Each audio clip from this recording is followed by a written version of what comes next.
but they're still down the basement. That's what must be smelling from down there.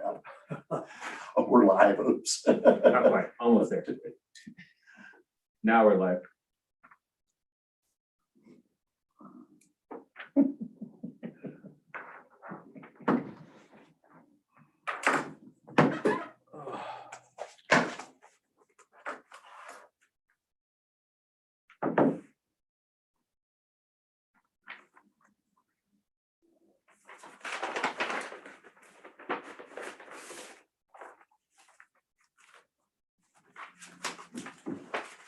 Quiet around here today, wasn't it? Around town, The parking lot was busy.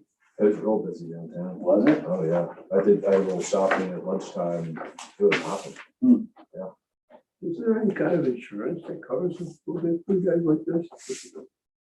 Oh, yeah, yeah, we'll be talking about that next month.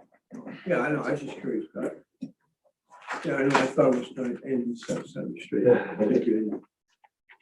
So we have $1,000 deductible and something like that. So most of it is covered by our insurance. Okay. Now, depending on what happens and how the whole case goes, there may be more cost to us. Yeah, because you know, sometimes like with your homeowner's insurance, the insurance company sells for more than you have. Right. They can't come back at it. Yes, that's right. Will, can. But the good news is Sursa will, our insurance company will provide legal representation. So right out the gate, we don't have to pay for that. Yeah, We're live streaming everyone. well, that's good. Yeah. I mean, it's not good that happened, I'm sorry. to see that. you doing? Yeah. How you doing, Diane? Good, how are you, Rick? I'm good, thank you. Good. What's going on, John? Bob, it's 1, 2, 3, 4, 5. Chuck's not gonna be here. Chuck's not, yep, I got his email and Jim texted me that he's running. So we're gonna go ahead and get started. You ready, Bob? I'm gonna go back and make a quick stop. Okay, we'll wait on it. I don't think you do anything quick anymore. Aha! I know, I don't.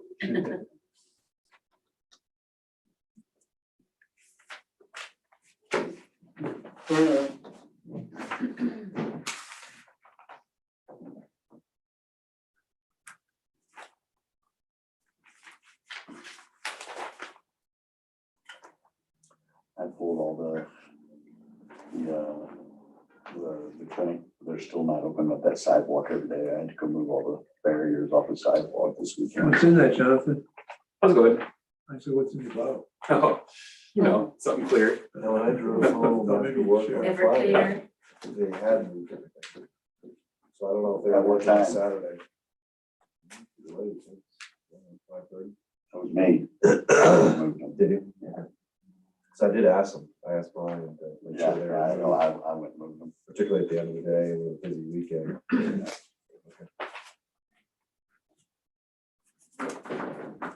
So John, it looks like we actually ended up taking that one item off the agenda, it was on there, but since it's not a ballot measure, that's not a ballot measure, it's not actually on the agenda, so we don't Okay. necessarily need to talk about it tonight.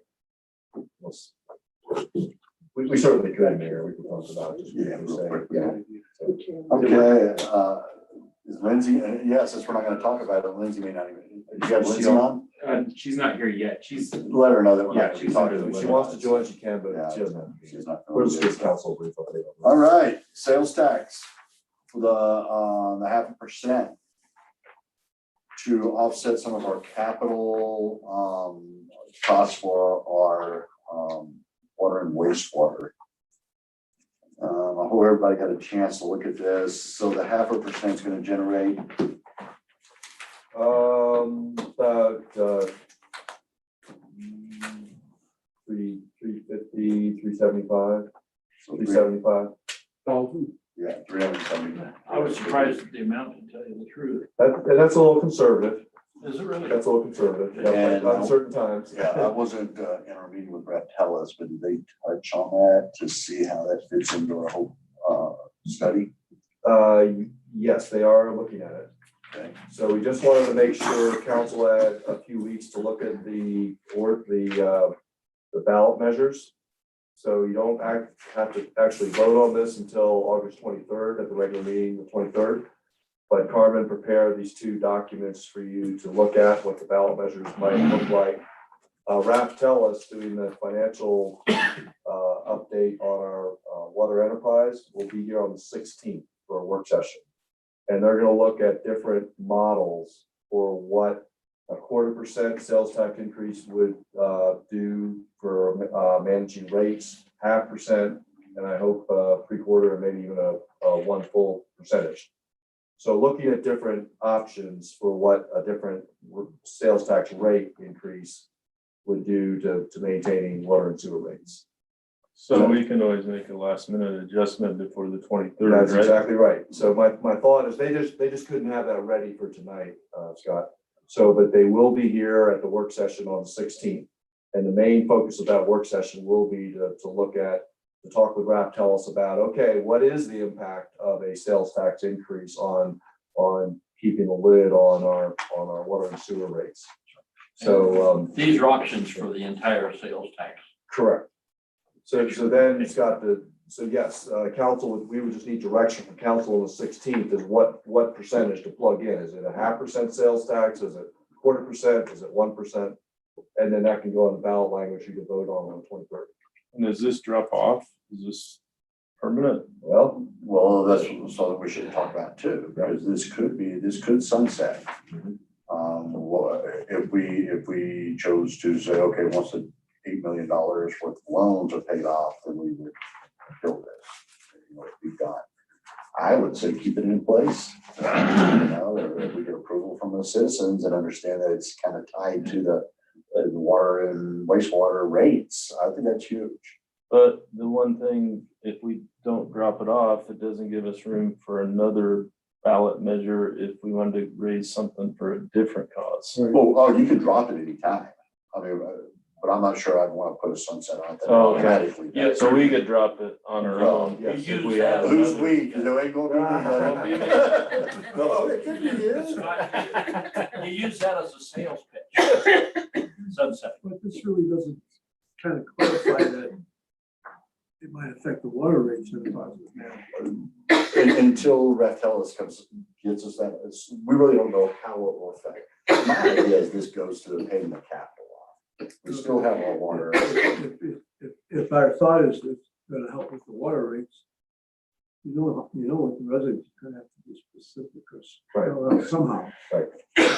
Right now, I don't think, if I would have read this not knowing a conversation, what water rates would have come to my mind. and this is just to introduce it tonight. Right, No, no, and that's something we need to yeah, discuss with Con. I don't know how much we can put in there now. Of course, everybody will get the little booklet that everybody gets with the ballots, that if they take it, read it, we should have in there, exactly. I just don't know how much of that can be put into the ballot measure. The reason I ask is if we tie it together with the transfer tax, which is, I hope we will get that from the marijuana. People might misunderstand as well, and all they're gonna say is taxes. Right. Yeah. You know. Oh, yeah, and that's what I tell people is, they read that first line, it says, see, tax rate be increased, what, by half? No, No, yeah. right? And that's what happens. They don't read the whole thing. So especially something like this, I say we need to Get the word out. campaign it. Especially with three. Yeah, with so many. Right, in with there. so many. Yeah. I think the county's going after, I heard up to 1%, maybe even a little more for road and bridge. So that's gonna be on there. We're talking about the excise tax, which we need to explain to our community that this is money that we were entitled to. The county did it.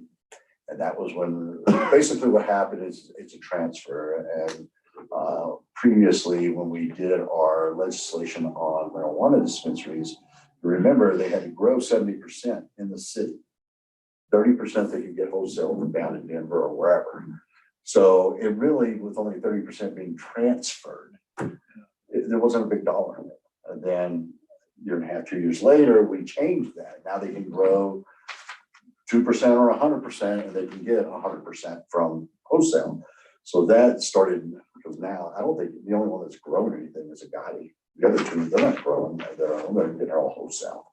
They're going out and buying it. So, another thing that And kind then only the of, city can vote on that, right? I'm sorry, Only city can vote on that. on that. And that's another thing that we need to make sure that they understand. It's a no-brainer. Well, but they have to Unless you understand that the just- county is getting it now. Now the county will lose that revenue. Unless they are just so sold on the county getting that money instead of the city for some reason. But what we need to tell everybody is now I got the figures. Who sent that to me? Either George, I think George sent it to, but I asked the question. So what triggered this is, remember when they came in and wanted to annex that piece of property on Hill Valley into the city? And we decided that what they wanted to do, annex into the city and then open up another dispensary, of course. We had a limit of 3, and we didn't want anybody competing with our other businesses. You know, these 3 here started out as homegrown businesses. These were people that lived here and, you know, and did the operation. Of course, it's changed over the years. And one of the reasons I didn't want the competition that would take away from our sales tax. You know, and the people that have worked so hard, so why put another one in? We got 3. You know, we don't need we're already known as the marijuana capital of Colorado, lowest population, most dispensary now. We're talking about Trinidad. We got more population, so per capita, we're actually, so the county approved a marijuana dispensary in that same location. So I'm like, the reason that we turned it down, so we didn't have competition and do something with our sale. One, if we had it annexed to the city, we would still get the sales tax. It would have been the businesses that would hurt. Okay. Now it's, if they lose business here, we're losing that sales tax. So I told the county commissioners that, you know, I'd like to see how much y'all are collecting on that. And there was months that it was like, or years that it was like 80 or 90,000. And I can guarantee you that most of that came from our dispensaries. So even if we got 20 or 30,000 off of it, right? That's money we should back in our coffers. Increases in the sales tax as well. I'm sorry? The county's looking for an increase in the sales tax as well. They're looking for a 1% increase in sales tax, but it would be restricted to road and bridge. So they couldn't do anything else for the county except fix roads. But it'd be a sales tax and everything we charge. Right, now. yeah.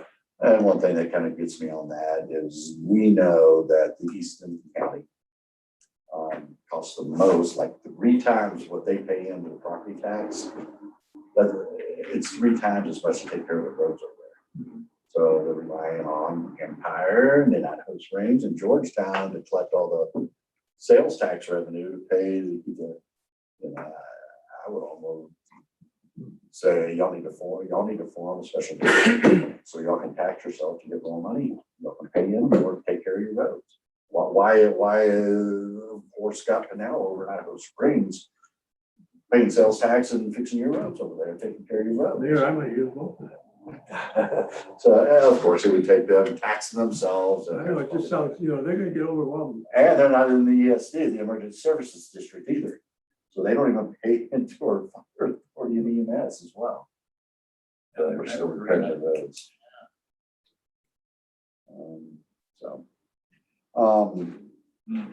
So I think there will be some more going back and forth with how this should read, and hopefully we can get somewhere that the community and us to campaign it. Oh no, this is to help pay for the big improvements that we had to do at the wastewater, the sewer plant, and we have some more. This is a way to help everybody that we don't have to increase these massive amounts. I'd like to think that 1 or 2% a year, you know, where you have to kind of increase a little bit, but 1 or 2% is nothing like what we've had 17% for a couple of years in a row. That was, you know, so. I think connected to the water rates and showing if we can show that this will say now, one may say that I'm gonna indirectly pay for it. You know, that 1% I'm gonna be paying anyway, but I don't think it will offset a 15% increase or 12%. Does that make sense? You know, if I go spend $100 at Safeway, it's 10 cents. 1%. It's not that much. That's how we have to sell it to the public. So any questions on that one? All right. And then we kind of discussed the transfer tax. Now, this won't affect the state tax that's already on marijuana and our local tax. Some communities add an additional tax. They have our sales tax at the city at 4%. And some communities add on another 5 or 8% to that. So I think that the excise tax and transfer tax will, we've already seen an increase in marijuana sales over the pandemic. So, I like to see it used for parks and rec. well, I mean, if we wanted to, and that might be a good way to sell this thing. We'll just transfer and we'll use those specific funds for. We're allowed in places where we want. As long as when we put it on the ballot, That's cool. that it is Okay. noted, Yeah, restricted to Parks and Rec. Parks and Rec or whatever. Earmarking is also a great sales pitch. Right, Everything They you know mentioned so exactly what it's far. going to, Yeah, it's, you know? yeah. yeah, because, So, we need to. Yeah, and I don't have a problem with that. The way I look at it is, this is money we've never had. Well, sure. If it's gonna be extra money coming in, then let's figure out something that would be Useful for. useful to earmark it for. Absolutely. Parks and Rec will be fine. We can get John's horseshoe pits back in. Oh, yeah, there's a whole list of stuff. I don't know where John was going with $10,000 horseshoe pits, but let's have gold horseshoes. Well, the best is the magnetic stakes. Oh, so he throw it, just Right. grabs it? Yeah. That's my kind of. So there's when that way they don't go in the creek. Yeah. So, yeah, I think we can do that. What do you think? Some good items that we, Park and Rec? If we just wanted to earmark that, if it was 30 or 40,000 a year, I'm sure would help maintain and add some amenities to our parks. For that. You don't wanna Yeah. kind of decide that tonight? You wanna say That sounds restricted to? I like that, yeah. John, is that where our lottery funds go? Okay, we get funds from the lottery, so Yeah. every year we get a payment from the lottery. Yeah, but that's not a whole lot anymore. It's not, but it's designated for Parks and Rec, Right. so that would help that build up a little Right, bit right. more. And maybe that's the other thing, and with our lottery, Oh, match maybe. that it's come down so much, this is a way to bring that fund back up. To put in. I like that. Use it for That's a great match. suggestion. Leverage it. Okay, so let's figure out how to add that into the ballot measure. I think if people read through that, that this isn't gonna be for sticking our pick of Bailey's pocket, but. Well, that lottery money, a lot of it's mine. Right. It doesn't count when you buy the tickets and you don't get anything off of them. Those are just donations. There's gonna be the other side of that, aren't there? Two sides to that equation. Right. It might has only been the outgo side. Okay. Or you could have gone and got a vaccine and maybe won $1 million. I had money for that. I won't. Okay, all right, let's move on to excise. All right, let's move to what, pick up my voice and my son does. Excise tax. And there, I think next in the packet is a letter from Lindsay. Oh, And then, right. and the proposed Okay, let's- boundaries of the district, special Yeah. improvement district. So as we've been talking about, the downtown property owners have formed or are very close to forming what's called a special improvement district. And what this is about is, as we move forward with our parking mobility hub, we're asking for skin in the game from the property owners. It's gonna help the businesses down there and it's gonna increase the property value. So, we've asked for them to help pay for this thing. The city has been looking at ways, we've been trying to get creative. We would like to see that the city can pay its portion of that going to the voters. We're just a little concerned of how the CID is gonna come up with the 2 million and how that's gonna be structured. So we're working on that. It's not gonna have to go to a vote. A CID does not have to go to an election. And even when it goes to the vote of the downtown property owners, it won't even be an election. It'll basically be on a signature basis. A property owner signs their name and checks yes or no. So that's how that would be voted on and taken on and assess themselves And what we've come up with is $2,000 per 22 square feet, 22 linear feet. So a place like, say, Tommy Knocker that's got 4, theirs would be 8,800 or 8,000 a year. We have a couple of the property owners saying that they, for their side, may even write a check and pay all theirs up front. A couple of things that would do, it would help the SID portion. We get a few of them to pay and say $500,000, then they would only have to worry about it coming up with $1.5 million, which I think would be great. And the properties that paid up front would not have the interest, interest default, if you will. They paid all up front, so why am I going to pay interest? Mine's $100,000, I'm going to give you $100,000. So we're moving along with that. A couple of other things about the parking deck.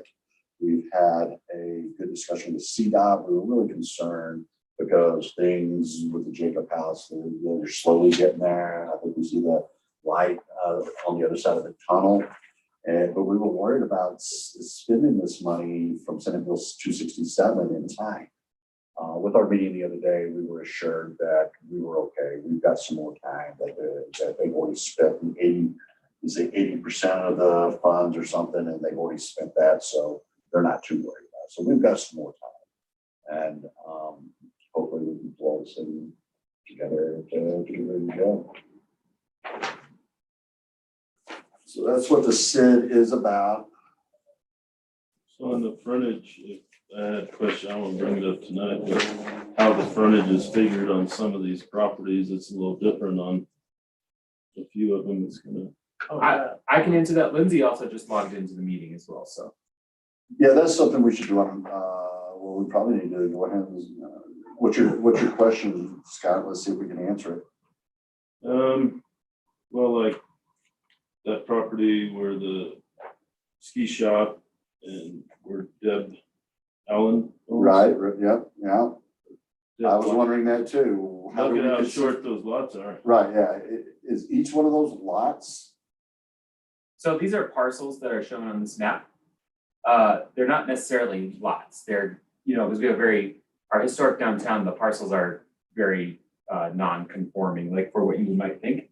Basically, what we did is on the Minor Street, the frontage to Minor Street is the majority of what's counted. There are properties here that are not on Minor Street, for instance, the Lodge. I think that there is a conversation to be had about whether it's on the avenue that the frontage is, or if it's like Colorado Boulevard. Up for the Lodge, for instance, it's larger on the avenue there. There's also the properties that we did include some of the properties at exit 240, which are in Idaho. And I think that Idaho would be the frontage there, is the intention. But in general practice, we included the frontage on Minor Street. So I think it's whatever street the address would be on would be the frontage in theory. So that property on the interchange, we're gonna be measuring all the way down Idaho Street, because that's probably gonna be a good 80 feet. It is. And that's something that we did purposefully to some extent.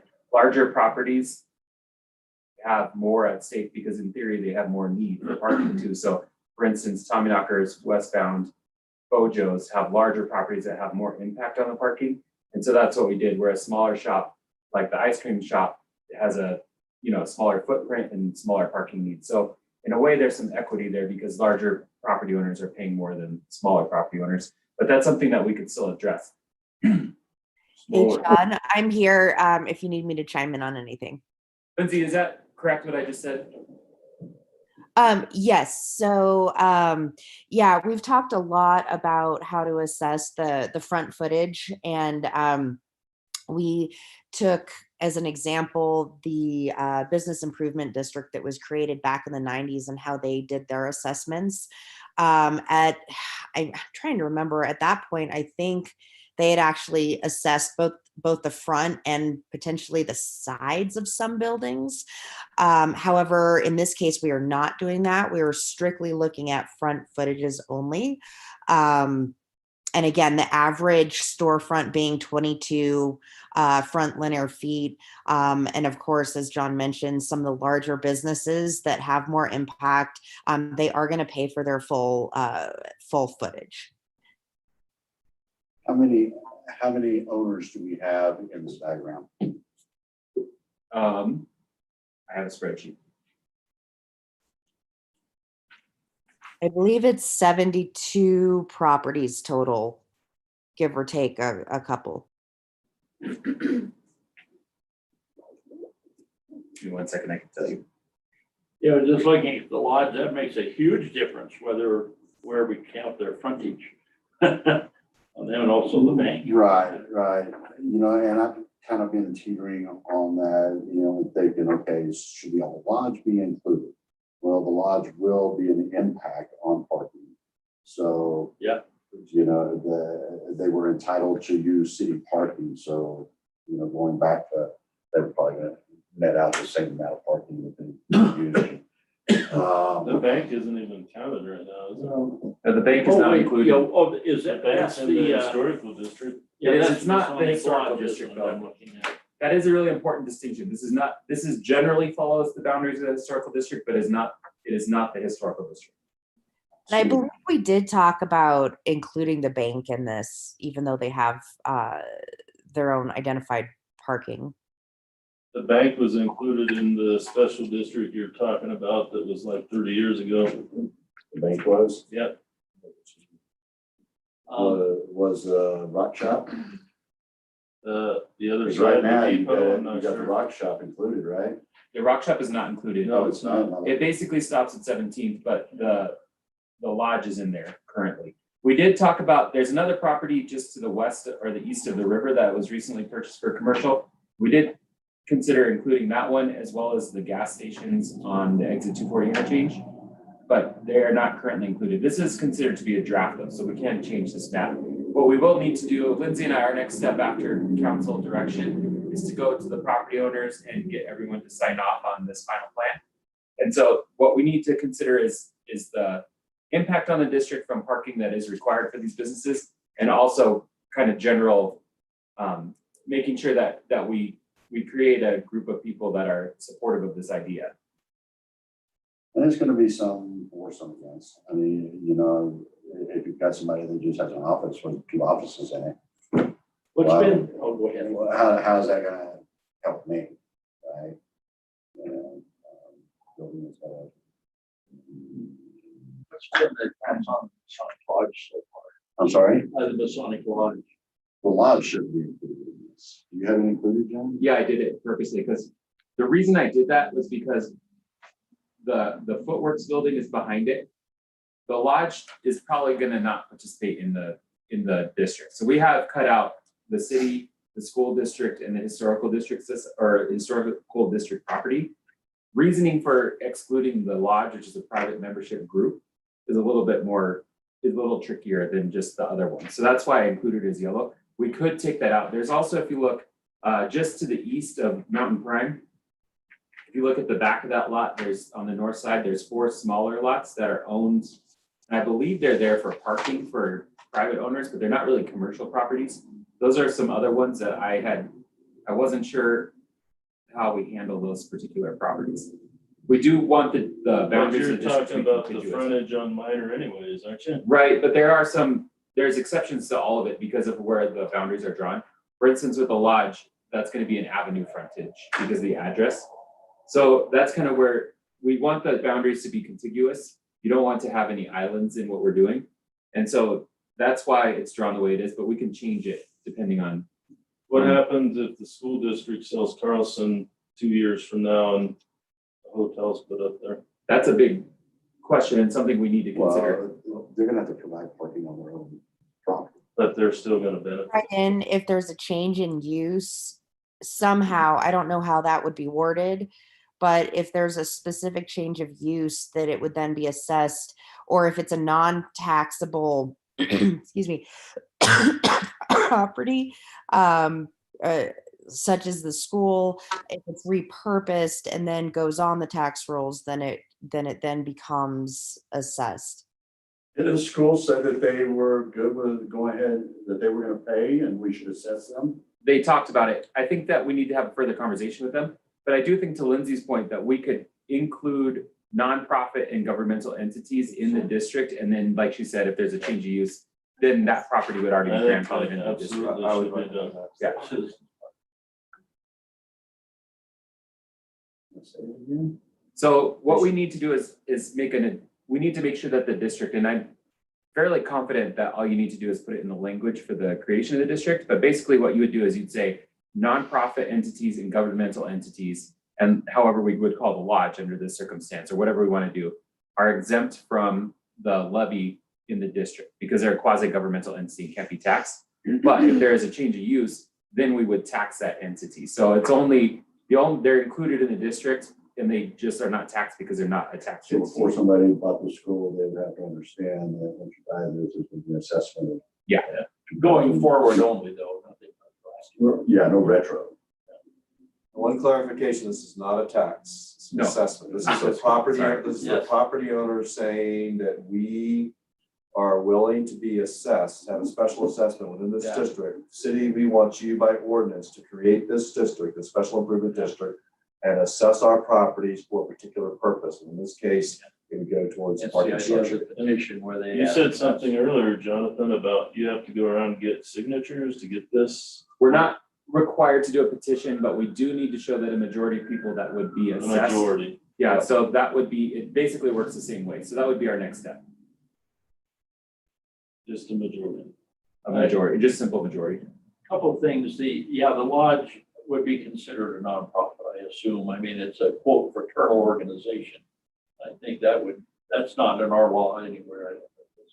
I think there is a distinction between a private club and a governmental entity, like for instance, project support. And I'm not saying it's wrong. Yeah, right. I just wanted to make sure we were clear on how we were. Yeah, doing we that. need to look at that. Another thing here, that property at the vintage moose up here, I think this is an older map because isn't that all squared off now? We had traded some land, the city traded some land with the previous owner, or maybe, yeah, I think with the previous owner to square that all off to get rid of that big angle. This is the clear map, Good, the county, okay. the county data, but we can definitely Yeah, I'm pretty clarify. sure Jerry and I that's can in look at there. that and- Yeah, we can take a look at that, absolutely. I did pull some of this data from a few Yeah. years ago, so I'm not sure exactly what the time frame would have been that transaction was made. But we can look at that. All right, I'd like everybody to kind of look at this, come up with some questions for our next meeting. So we can nail this down and make sure that everybody's okay with this coming to the council for approval. So just to speak to where we're going with this, with council's direction and approval, this can all be done by ordinance. So it does not need to go to the voters. Again, these are the property owners in this proposed district that are saying we want to be assessed for this particular purpose. So one strategy here is to go ahead and adopt, when you're comfortable with the boundaries of the district, go ahead and establish a special improvement district, not the assessment, just the district. We can get that done now. We're still working on the financial plan, as the mayor mentioned. But go ahead and get the district established. That way it's in place, and that can be done by ordinance. Then the second step, once the financial plan has been finalized for the parking structure, that's when the assessment would come in by ordinance. There would be a public hearing, there would be noticing for that. And that, right now, I'm guessing would be a little bit later this summer, or probably early fall, if everything comes together. So it'd be my recommendation that we go ahead and move forward with finalizing the boundaries of the SID and establishing that by ordinance, based on the request from the downtown property owners and the Economic Development Corporation. Any questions on that, council? Yeah, well, I like this approach better than some of the others. If it's assessed, who's in charge of collecting it? The city. So it should be totally within the city's control. If someone doesn't pay, then a property lien goes on their property, right? Correct.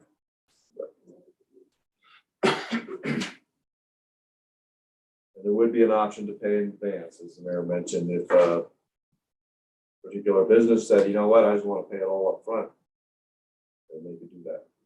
Or just pay it Not up to front. open another can of worms, but if you had a bunch of people defaulting on it, what happens to the shortage in the fund? That would be a bond issue or, Oh, lien on the property.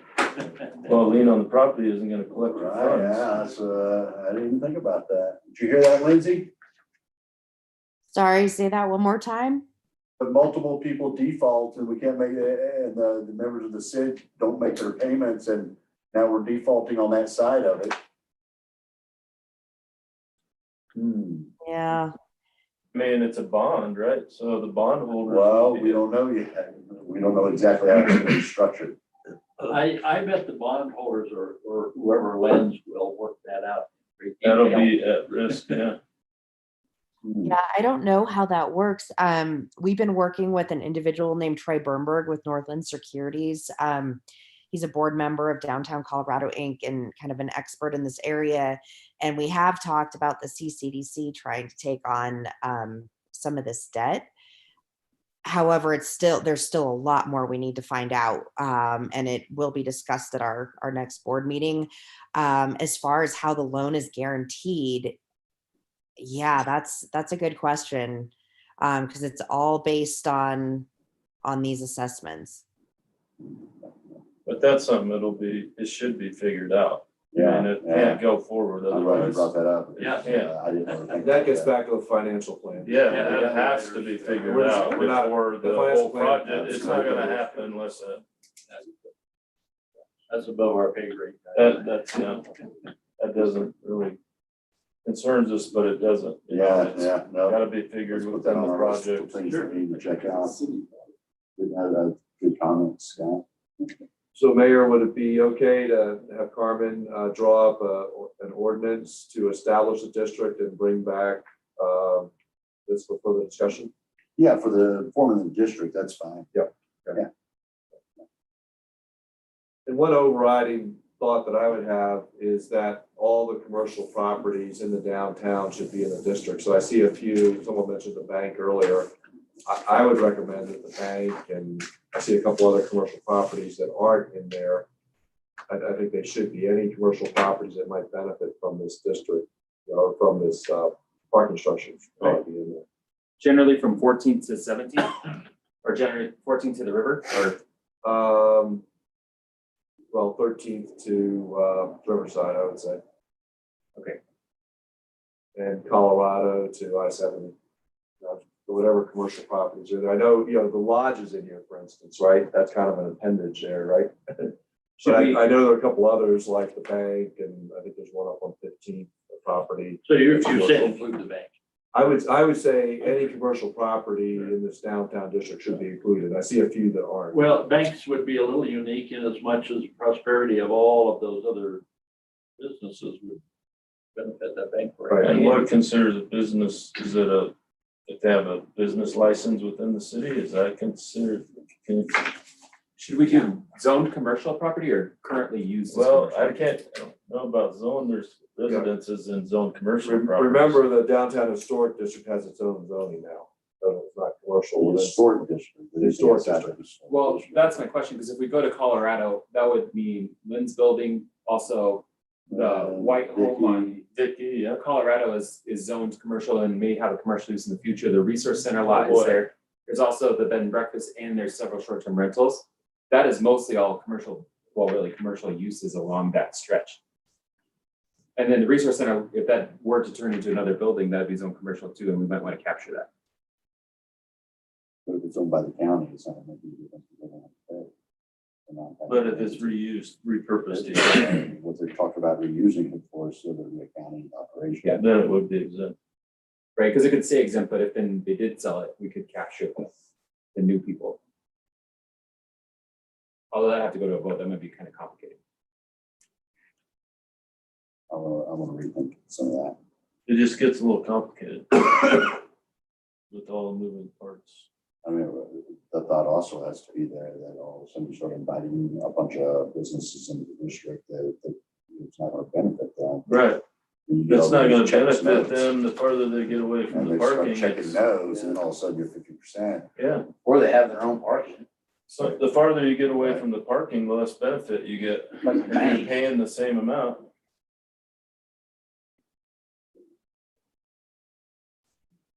We should revisit that, and take a look at it.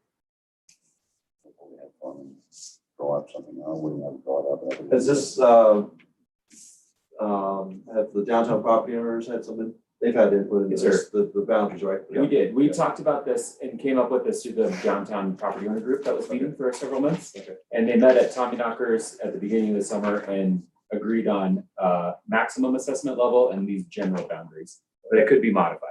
So is it possible to take this back to them for, is this what they're recommending, or, I know this is a draft, could this go back to that group and get their recommendation? Another thing that I would say about that, maybe I'm saying too much, but it's not up to the city council to Right. decide what the No, boundary it's is. not. That's true. It's up to the property owner group. Well, council does that by ordinance, has to approve the district. Approves the So, I district, mean, but for but us to I would say who's recommend in and out, that's not up to you do it us. based on the recommendation of the folks who are being assessed. Lindsay, say if you have a different thought, but that would be an easy way for us to get buy-in on this thing anyway. So we could hold another meeting and Yeah. talk about. I agree with that. I think that makes sense.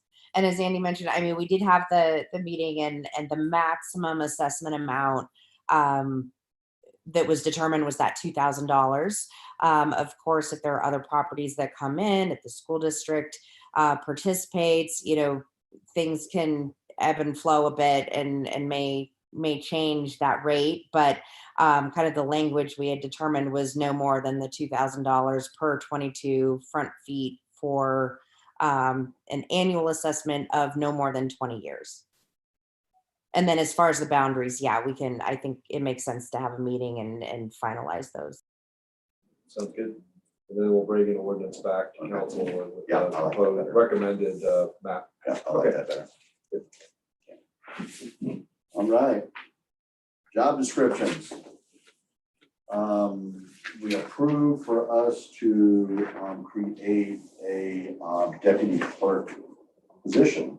And what we've been provided in our package is what I see basically the elected city clerk is going to do the statutory requirements that job has to do.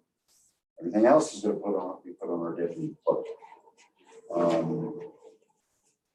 Everybody's kind of read through those job descriptions. If you have any questions, I'm glad Diane's here because she's going to be the one to help us clarify some things if we don't understand something. Salary For clerk, the deputy clerk, for electric clerk. for the elected clerk. Well, we can talk about that. Right now, our elected treasurer makes 0. So council makes what, 4,800 a year, mayor makes 9,600. Yeah. Does that have to be determined before you put it on the ballot? Absolutely, Does- because that would be bearing on if somebody wanted to do it or not, if they want to do it for free or $100,000. So Well, I mean, for this ordinance, it has to be done before we put this it would have ordinance. to, I think we would have to have the salary. Well, I think, for anybody who's interested in running for the Yeah, because city the clerk, I clerk think is getting elected this November. correct. So I think you have to soon determine we it would for have that, what it should but be. not for the ordinance. to get- Correct. You don't need it for the ordinance, You but need just it as for a the clerk. courtesy for anybody who wants to run for treasurer or run for city clerk Actually, to know what it would we, be. what we'll have to do probably ahead of time is to modify our municipal code. Because in the municipal code, it does call out what these positions make. It says what council makes, it says what, when they have a number in there, what council gets paid. Yes, but not for city clerk. Right. Yeah. Yeah, not for treasurer. the elected. for the So, but city that clerk. is something that It's a needs to little- be needs decided. to be Yes. It's a little tricky It's- because if the ordinance doesn't pass, then the clerk's gonna make what Diane's making. If The the elect- ordinance, Right, because the ordinance and the clerk are up at the same time. Once your ordinance is adopted, it's there forever. This is not going on the ballot, then this is something we vote on This- the ordinance, okay. We sorry. vote on the ordinance. Okay, sorry. Right, and I during thought that it was course a of time, ballot issue. before the ballots go out, we will Yeah. have a number to stick We in will there. have a This, determination. the deputy clerk, or the If the clerk, ordinance the elected passes clerk or will not. make, $3,000 a year, Yeah, or, $1,500. but we have to pass this ordinance first, though. Correct. But we've been here, done that, right, Mike, with the treasurer? We had We did it with the a treasurer. lot of motivation at that point. Yeah, yeah. And then, of course, we're also going to come up with a salary for the, well, we already have a salary. So, look at that when we do our budget of what the city clerk salary is, and if it's, when we do comparisons, do we do it with mostly elected, appointed clerks, because we can get a good range. We'll do a salary survey. It's time to do the salary survey again this year. So we'll do a salary survey based on deputy city clerk positions. In the past, it's been city clerk positions. So we'll do a survey here soon on deputy city clerk positions. But the elected city clerk, that's totally up to council what you want to do as far as no compensation. You want to make it similar to what council members make. You want to make it somewhere in between. Again, as the treasurer, as Diane is held as an elected city clerk, she's also held the position of treasurer, elected treasurer. So there's no pay assigned to that separately right now, currently. But it would be good to settle on that, so whoever runs for those positions knows what, if any, compensation there will be. Yeah, and they're gonna be coming getting the packet tomorrow Who's going to be coming to get package? for the city clerk. For all of the, All elected positions. Yeah. Right. So, Right. There's some you know already? No, I don't know. So how does that But work? I take that back. Should, when they pick up their package, should they be aware of what it would make? Absolutely. And how do we do that? Well, we have to have an emergency meeting, do an emergency ordinance.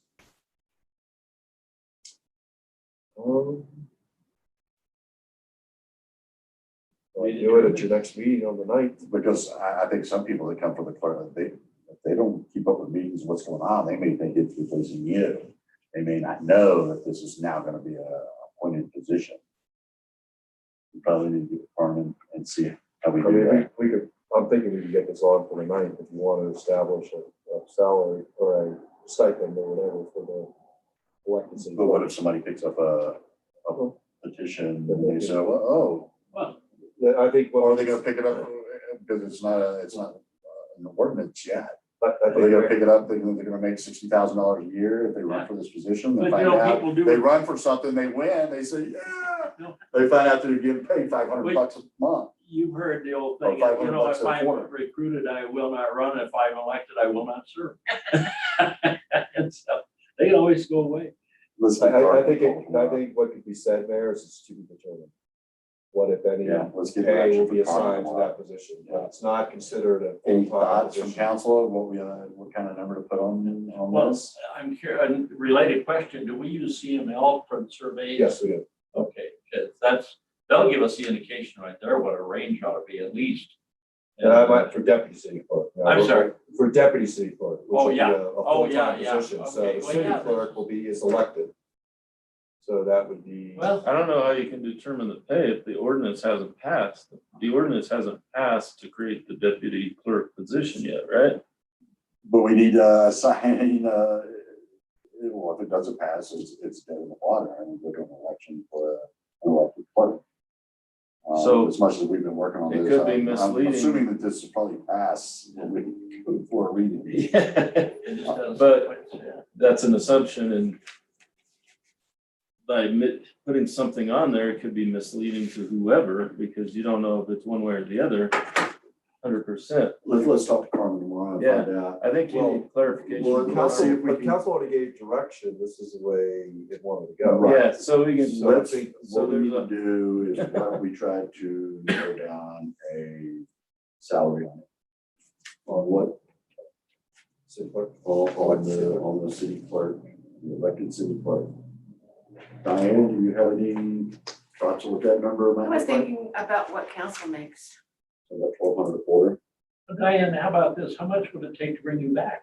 Hey, who says I'm going anywhere? She might, hey, Can we- she might run for this position, I don't know. you can do a write-in on the ballot, can we? Yeah. Oh. Ask Diane how many hours she has left. So, what's that sound like? The treasurer's position is good. No, it's, There's gonna be a little more involved in this, right? So. Oh, yeah. Everybody okay with the 4,800, 1,200 a quarter? We can always change it, right? I mean, by some kind Well, of I'd like to adoption have or this nailed down, so. we No, can I start mean, picking up there. once it's established during the year, if we could Yeah. adopt to change a pay scale, if we didn't think we were fair. Yeah, but once But- somebody's elected, even if we went up During to their term. 15,000, they couldn't. go During higher their than term, that. they have to have. Now, that goes for council, but what about somebody that's not voting on that change? Like a city clerk or treasurer? I think that it's still elected in a certain amount. I'm not sure. It is established by ordinance for Is that right? for the elected officials, yes. So you could ask Carmen that Yeah, question. I'm Even sure if they're for not that the one too. If voting. we decide we want to give less or more money during the course of the, how does that work? But that amount to have it. What's your amount you're Council. Just, I think, is everybody okay with 4,800? we can have that on the agenda for Monday's meeting. Yeah, A lot of duties for $800 a month. Do I? It's a lot of duties for $800 a month. 1,200. It's $800 a month. Quarter, it's a quarter, Yeah, 1,200 it's a quarter. $1,200 a quarter. Yeah, Well, 400. or whatever, that's 400. still. Or 400 bucks a month. Doing all this stuff. No, same.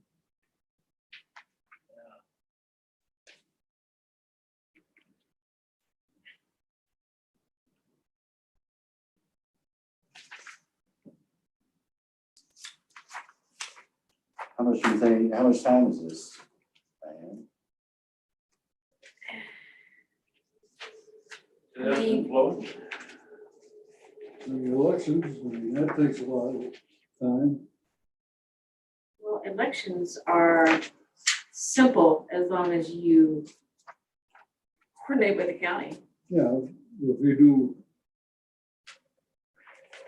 in the city, Even, a lot of these you can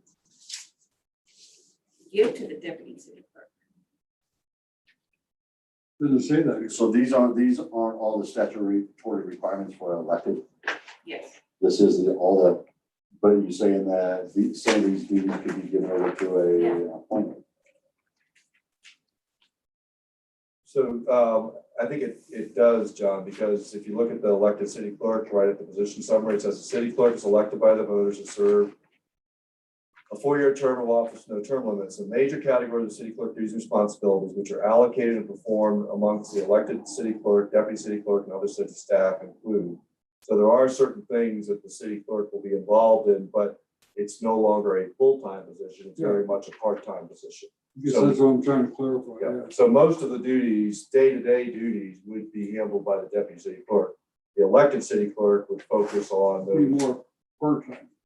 part-time, more ceremonial, keeping the official records, certified. I don't think authenticated there's records. a need for an office for them. So really, no office, they come in, if they when they go through this stuff, they just take a desk up here, downstairs, and that's. Very much the same as city council, all the way, really. Yeah. What I'm hearing. More detailed.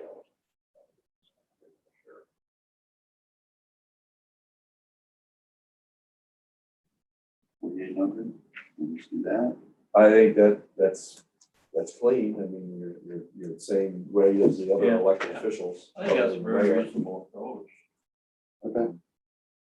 Seems that Carmen can dial that in. Yeah. And that'll be several years ago, before my time, there was a city clerk that was elected. Come in and work for a little bit, and leave on for the rest of the day. I guess that's kind of how this is gonna work. You're only here, and you come in when you're needed. That's basically about it. So, and then our deputy clerk, our deputy clerk would be a full-time position as an employee, 40 hours. This is very similar to what council did back in 2014 with the elected treasurer position. Right. They established a deputy treasurer position, and the treasurer was very much a part-time At position. that time, the deputy treasurer and the treasurer were the same person. Yeah, and never did show Pull up less up. responsibilities too. Do what? Pull up less responsibilities too. Right, but I'm just saying, it's similar though, the action that council took in 2014 with that elected position is what similar ones. I don't think we saw that treasure sometimes for a year at a time. What were you saying, Jared? Yeah, in my last position, we had a very similar setup where there was a elected clerk. The clerk would take the minutes of the council meetings, and they would sign the official documents such as the Mylars, et cetera. I saw her probably once or twice a week. And then we had a deputy clerk that did the day-to-day functions of the office. That's kind of what we. I don't know if that's exactly how this would run, but I see it being kind of a similar scenario. Yeah, I think they. Very interesting. Okay, well, let's put 4,800 on it. Okay.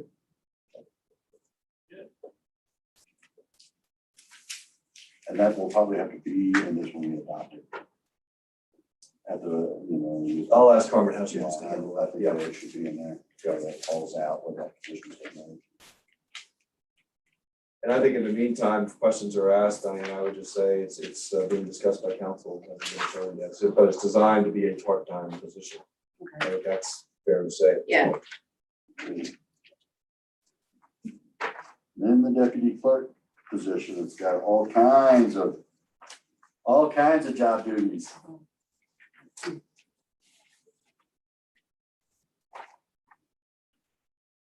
Was there anything in this job description that anybody had a question about?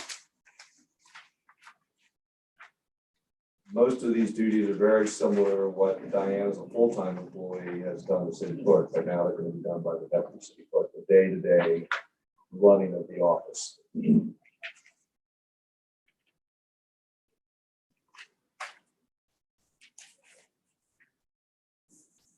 I'm good with the description. I really, to be honest with you, I kind of leaned on Diane. Yeah, that's kind of how I felt.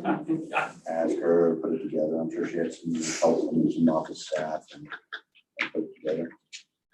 I don't know everything that Diane, I know she does a lot. I don't know what we do. Probably a good thing you don't. We didn't have a job description for the elected treasurer, so we added that, and it's based upon action that council took in 2013 and the ordinance that we adopted. Again, most of the duties were transferred, except those statutory duties, from the elected treasurer to the deputy treasurer. So this is just formalizing it. These job descriptions will come back to you all and be adopted by resolution. So.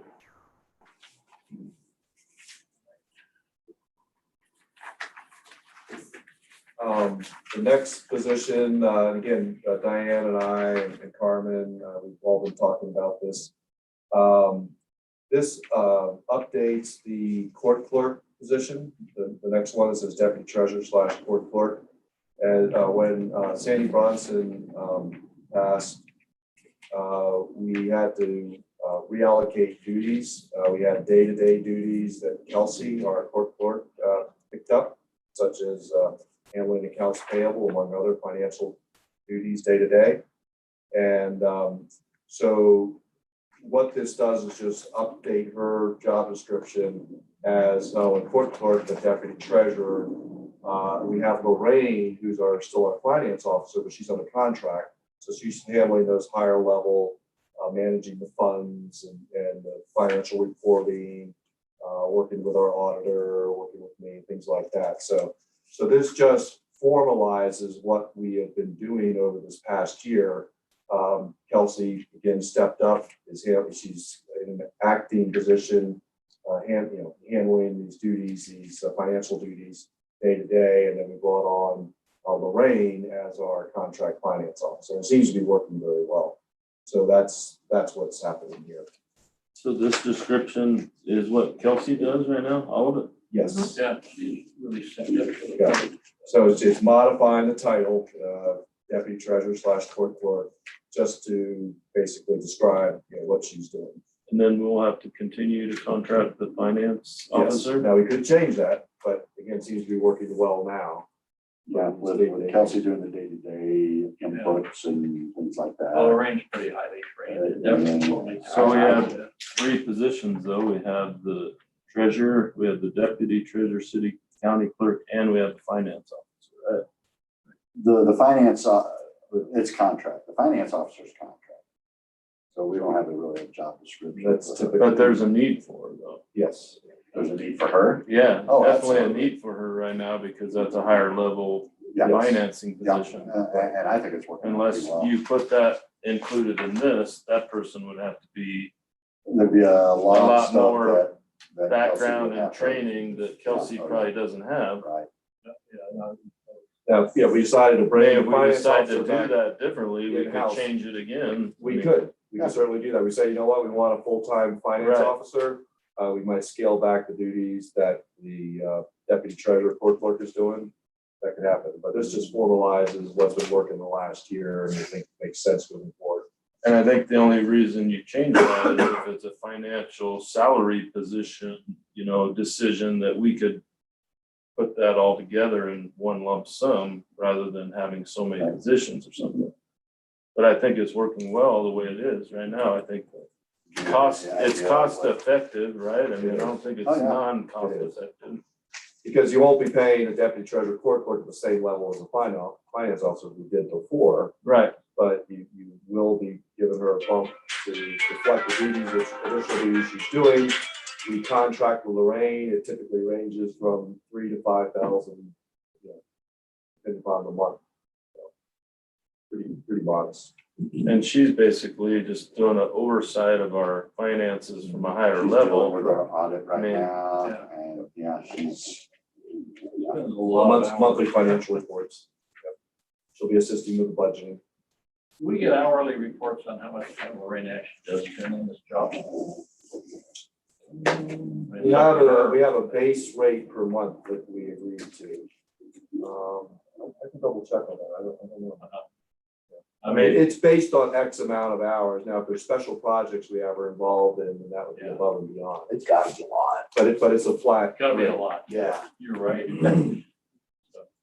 So I mean, one thing about having a higher level position watching over that, the good part is that the red flag thing, she can spot a red flag and recommend to us what we should be doing. Oh, yeah, it's a third party. It's a pretty important job that someone like that needs to do that for us. So what she basically does is save the city council from a lot of problems. Yes. The hour.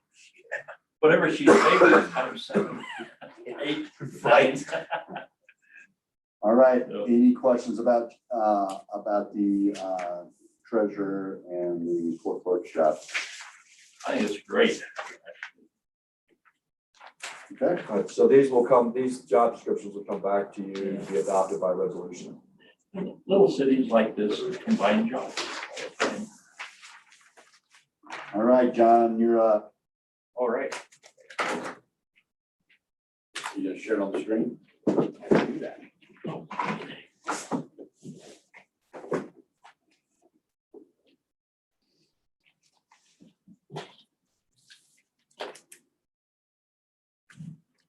Got a little bit bigger.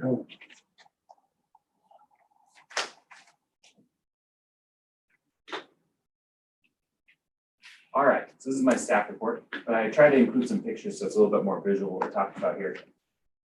As you may know, we had a couple of horseshoe pits in CRC Park historically.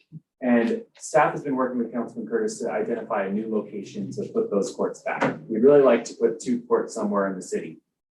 Our initial work identified, well, I guess before I do that, this is kind of a picture of what modern horseshoe pits look like. This is a tournament multi-court, which is recommended by the National Horseshoe Pitchers Association. This is obviously a larger configuration, but there's a couple things here that are pretty nice. One is these backstops are built for commercial use, so you get the aluminum poles, which are have some good longevity, and you can replace the backer boards. This court has artificial turf in the non-playable areas, and you can see those cement walkways, which are both 18 inches wide on both sides. So this is a tournament court as it looks like today. What is the length of a court? A court is, the pins are 53 feet apart, right? Is that right? I think that's Been 40 feet. 40 feet, and then the total box is 53 feet. Right. So then you end up with with spacing from the fence, you get about to 56 feet essentially. So we're putting this money in? No, you know, if we could have a place to do it, I. You haven't seen this, you haven't seen this yet? Yeah. We had talked about 2, but we could put more if we think, you know, there is a horseshoe tournament in town and it might be a good place to have it if in the future. I know it's at the Elks usually, but you know, if there's use for it, it might be good to think about that. Yeah, I don't know. Well, the old ones sure got used plenty, for sure. Oh, yeah. Is that you, John? You're a horseshoe player, I'm gathering, or? Me? Yeah. Yeah. I didn't know that. Well, and the whole thing is there was a lot of people that played.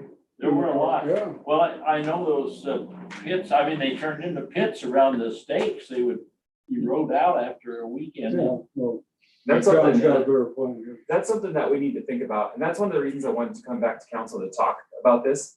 There is a lot of variability in how you build a horseshoe pit.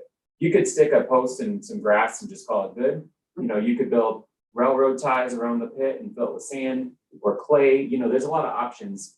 And as I started looking at it, there's some things I thought from a city perspective we need to think about.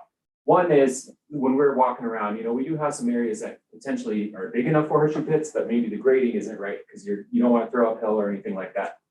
From a safety perspective, probably is a good idea to have a fence around the pits. There are still like commercial city pits that don't have fences. There's one in Edgewater that doesn't have a fence around it. But in CRC Park especially, we want to, you know, there's a lot of kids in there. There's a lot of recreational uses. Having that fence is probably a good thing. I think that looking at all the NHPA stuff, it sounds like a 4-foot high fence is sufficient. You don't need it to be 6 foot high. You're really going to have very many limited people who are going to throw a horseshoe that high. So a smaller fence is okay. We're looking at about 156 to 168 linear feet of fencing. The only thing is you want to be careful about the shy distance between the fence on the side. They recommend at least 2 feet, but they say 5 feet is better because you don't want to feel like you're in a little jail cell.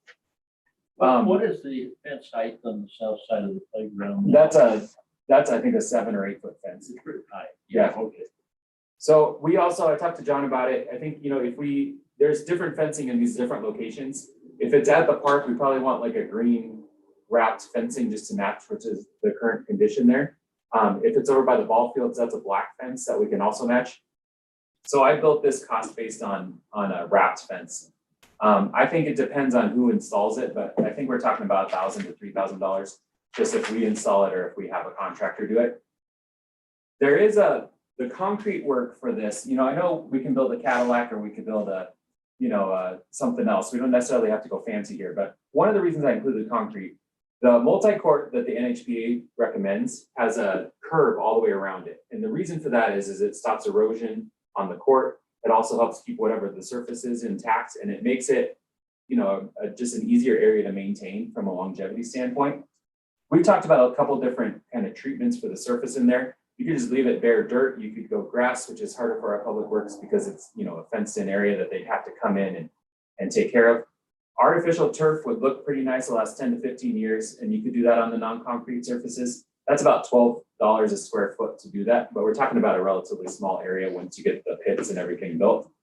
But then there's also, if you think about a horseshoe pit, there's 2 throwing platforms on either side of the pit, and the NHPA says you should have that concrete go the whole way. That'll stop any kind of erosion on the site, which may not be a factor for us, just depending on what we put in. So I just put that in there. That's one of the things that could increase our cost here. Lighting is another one. You know, I know that those pits got a lot of use. We do have really lovely nights in the summertime here where you could play pretty late at night, especially if you had a little bit of lighting. I put the recommendations from the NHPA in here. I looked at some of these lights. I don't think that they're necessarily $2,000 to $3,000. It kind of depends on how we build it and install it and where it is. But that's kind of, I think, a good window for kind of just considering it.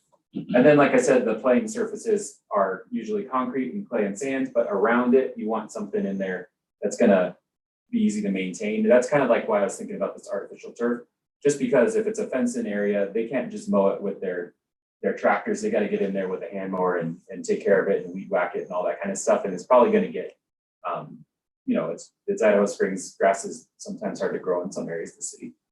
So the first question I just had for you guys was, what kind of build quality are we looking at here? Do we want to build a fancier facility or do you want to go something kind of in between? I've been looking at quotes and I've talked to John a little bit. They can install, you know, within reason of what we're doing. If we put the curb in and things like that, we may have to have a couple contractors for things like that. I do think we could build this court for a reasonable cost. But I just wanted to bring this question up about how nice we want it to be.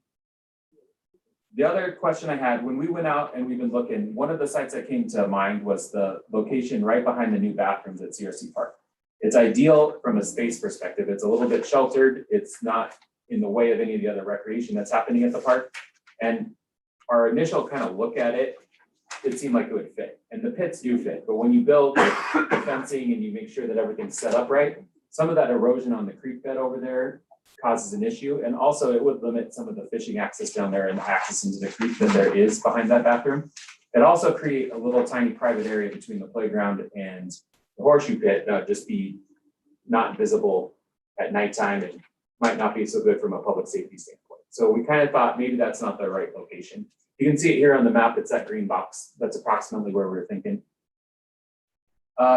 We looked at this site too. This is on over by where the rafting put in is. It's west of the large tree there, if you kind of know where that is. This site has some benefits. It would definitely fit there. There's parking there. It's easy to walk to from everywhere in the city. And it's definitely big enough to accommodate the court. Are these drawings all based on two? Yes. Yeah, they're all based on 2. Okay. Which that's another question. If we want to go more, that might limit some of our spots. Yeah. Some of the downsides here, the grade is not 100% zero. It is a little bit uphill right here, which we could probably fix. Also, you know, the rafting is pretty heavy in that area where the put-in is. They rarely go to the west of that tree, but they may do it at some times. You know, I think there's pros and cons to putting in a fenced-in area there. It may limit some of that action, but it might push them onto the greenway, which would be a problem. This also has the greenway access right there, so, you know, bike riding to it would be pretty easy. It's also, from a recreation standpoint, kind of underutilized part of that park. There's a couple barbecues in this area, and we could make it pretty nice, I think, if we wanted this spot. And I think we could address the grading issue. Is there anywhere down in front of the fire station with the fire station parking? Is there any space? That's down further. This is that one fire station spot here, where it would fit right across the, I guess it's not right across the way. This area over by the fire station is a little too narrow, but if you see where that blue box is, we could go all the way to where the curb cuts in there right there. It would fit up there. Back to the west? It would fit west. It would be, it's tight, but we can modify the width of it a little bit. So maybe we get 4 feet instead of 5 feet. Can we do a walkthrough or something? That's right. That was one of the locations, we went with Councilman Curtis a couple weeks ago, and that location was one of the ones we thought might have too much of an uphill. So that was the one downside of that space up there. Too much of a slope. Oh, okay. You want a flat area. Yeah, right. It's another area we considered. This area has some promise. It's big enough for sure. But there's a couple problems. First off, there is fiber and utilities underneath there, like for the irrigation for the park. Is that the yellow line? It's that green box up there. So that's kind of that's actually the parcel, that yellow line. Okay. But that green box, it fits there. It would be more difficult for Public Works to get their equipment out because they have that shed behind it. It also doesn't help the public safety issue behind the bathroom right there, which has been, you know, it can be concerning at times at nighttime. It's dark and a good place to hide, basically. So that's the kind of the downside of this. We've also been kind of walking around, and this is one of the areas that tends to get, you know, kids playing. There was kids playing t-ball the other day or a soccer game or anything like that. And it just is a kind of a, you know, on the aerial, it doesn't look so big, but when you're in there, it kind of looks like a big chunk out of the big green area, the only flat one we have really.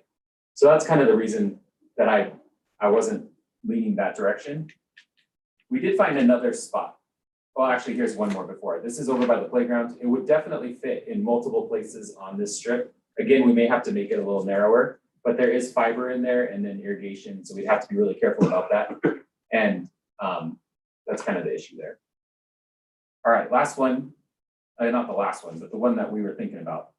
Over here at the ball fields, if you envision this spot right here, this is the public works yard, the current public works yard right here.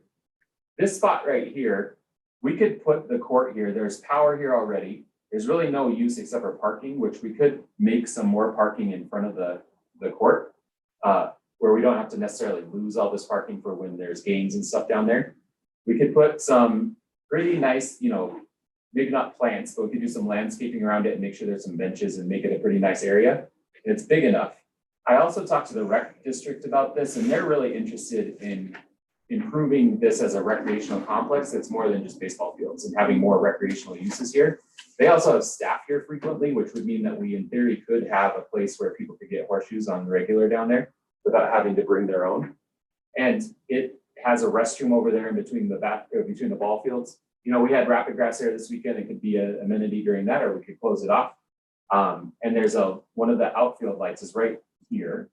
So we have power right here that we could probably light the court from. It's not all of the locations that would probably fit a horseshoe court, but I think these ones are the ones that we talked about the most. And then I thought this one just kind of fit. So the other location the rec district recommended was over here. But the problem is when they have concerts or they're doing any of their stuff, this area kind of behind the dugout is big enough, but they use that for staging. And so I'll just go ahead and say, I don't think over there is a Yeah. good place. Yeah, that was really, It's way over there, it's Yeah, not walkable. I don't like it over We there. could take, I would say take that out. If we build a public works facility, is that gonna become parking or anything over there? Is that still gonna be used, or? If we build a public works. That area One time right you there, talked about 103, public is that public works right there, you said? this is a public works yard, but Storage yard. Yeah, that This is is a boneyard, Is that gonna go away when we do our new public works facility? probably not. Probably not. Well, that's the desire. It's a desire, but I But think probably probably more not. store. Depends on the, still here or not? We don't have enough room at the new public works for storage. Right. John, I was just wondering if Public Works has any kind of a comprehensive plan for this area that they've talked to you about or thinking about it. Might be a good discussion for the city to get in with them.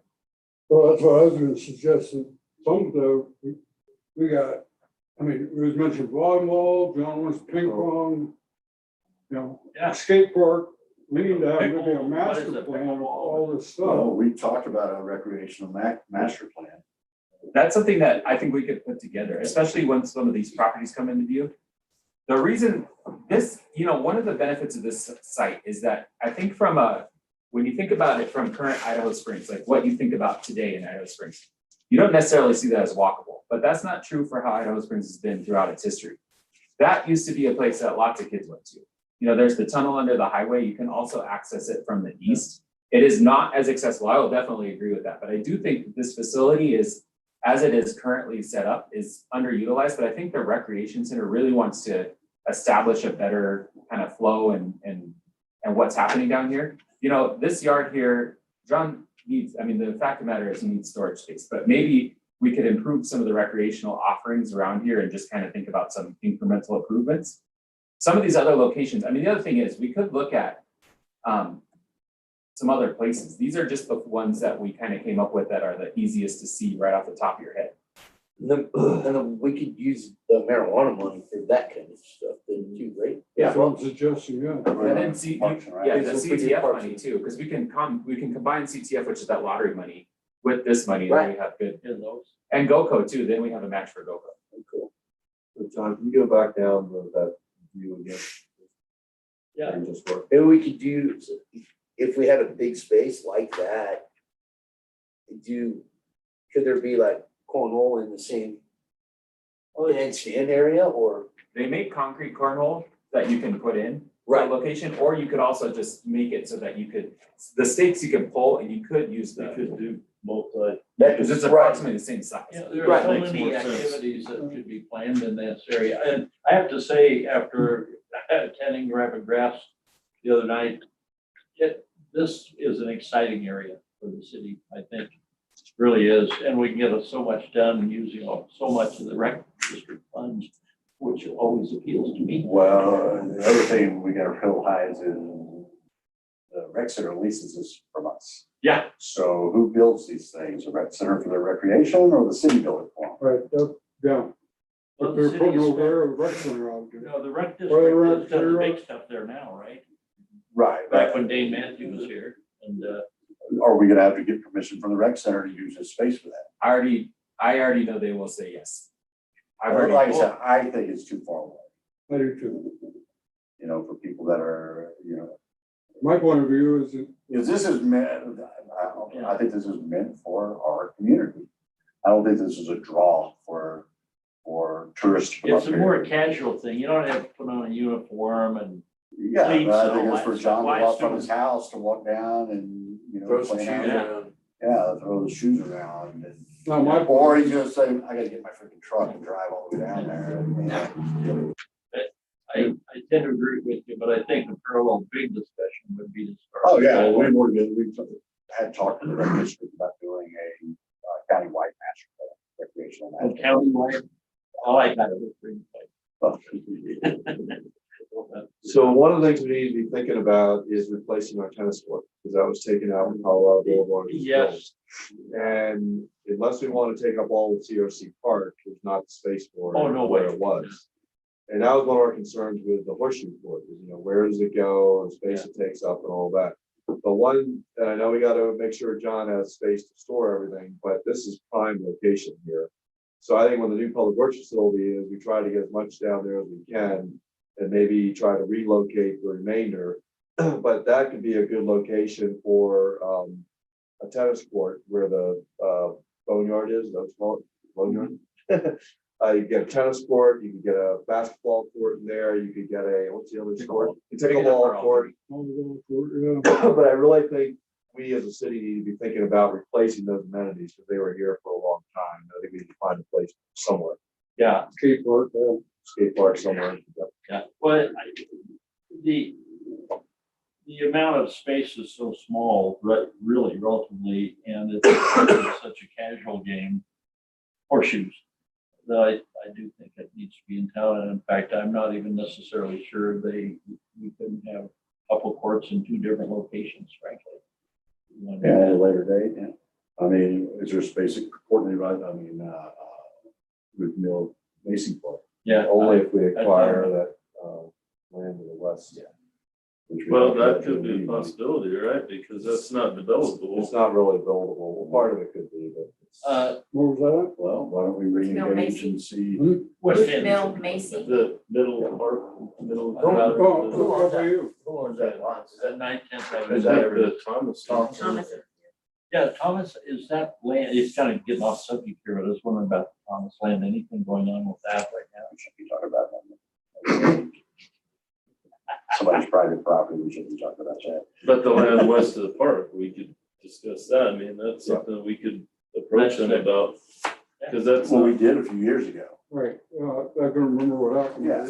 Yeah, That is We could probably, still- but I think the city should have a little interest in that little bit west of Yeah. the park. though. from walkability standpoint, that's as far from the east end though as it is. Yeah, Yeah. you're right. I mean, that's.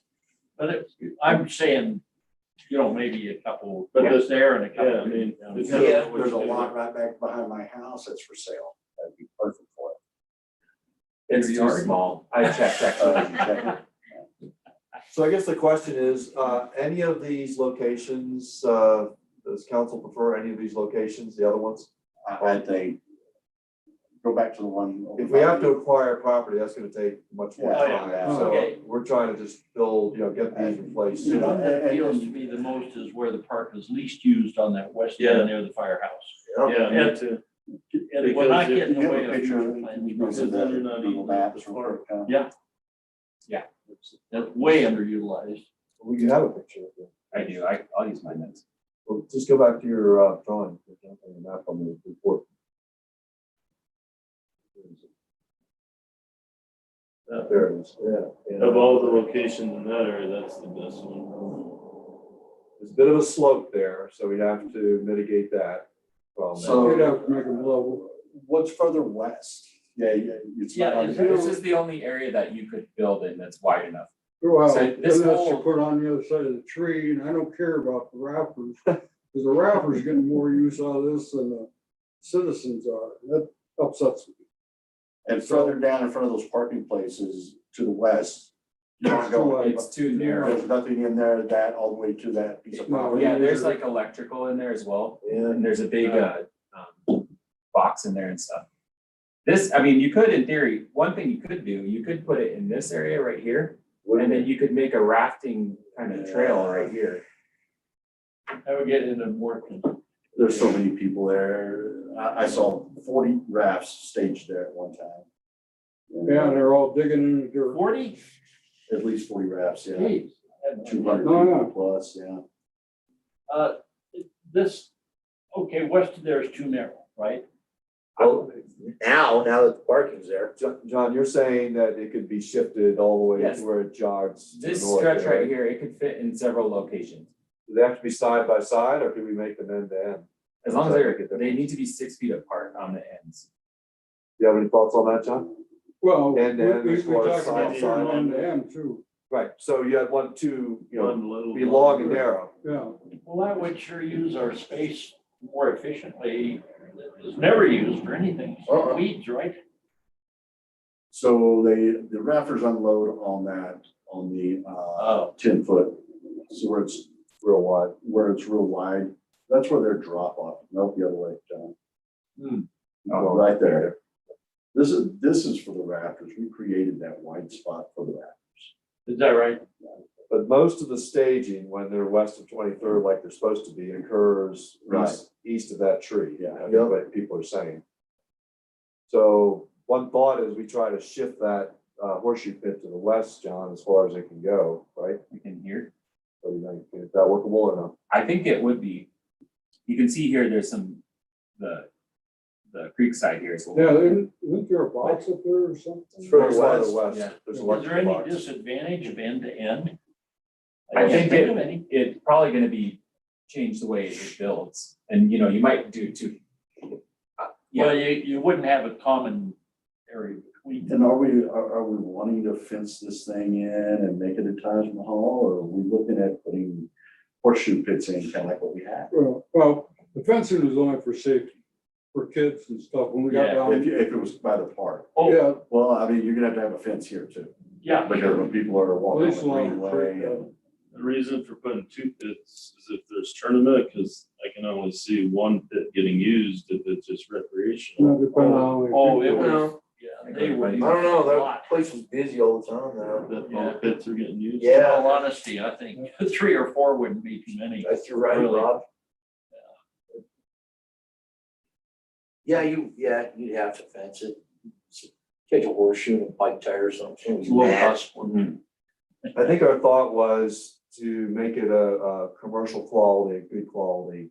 I feel that court, way. as opposed to just winging it. We sure haven't Which cut would be good. back on what we've It done doesn't so have to have far. all the bells and whistles, but Yeah, you know, the only make thing it I, nice. Lighting is an issue. the only thing I have concern about the cement, they're gonna beat that up for horseshoes. yeah, the only reason I included that, that's what regular, Well, I'm just saying, Yeah. that we might wanna put wood there, yeah, that's what they build now for tournament play.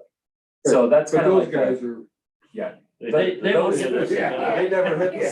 cement. I those platforms, I say, yeah. so a lot of people say you should have the cement platforms, the throwing platforms are. No, that's fine, I'm just saying, you're gonna chip the hell out of the. Yeah, Oh, that'd be a box, that'd be a 3-sided box. Yeah, Is what, put some wood down yeah, just there, to frame it up. take their abuse, that's fine. And when they creep Yeah, slow, we absolutely. could get all the other horseshoes out that people aren't very good. So is there any site that everybody wants to continue to work on and get this thing to happen? I think Dallas probably the best there. We can make that work. Yeah. So if that's council's direction, we can, This we one can here? make that work. Don't you think, John? This will be popular. Yeah, well, I like this one, the one down behind the bathroom. We can make it nice over there too. It's gonna have some shade. There's 2 grills Yeah. already, and we can put benches and stuff, so. It's got parking. yeah, there's plenty of room too, that's cool. Plus, it's gonna get used. Yeah, it will. Wow. It's away from the kids too, which was Let's a work on that. Exactly. All right, Yeah, we'll move forward with that. Okay, so we're gonna go ahead and do the nicer courts. Do something to protect the cement.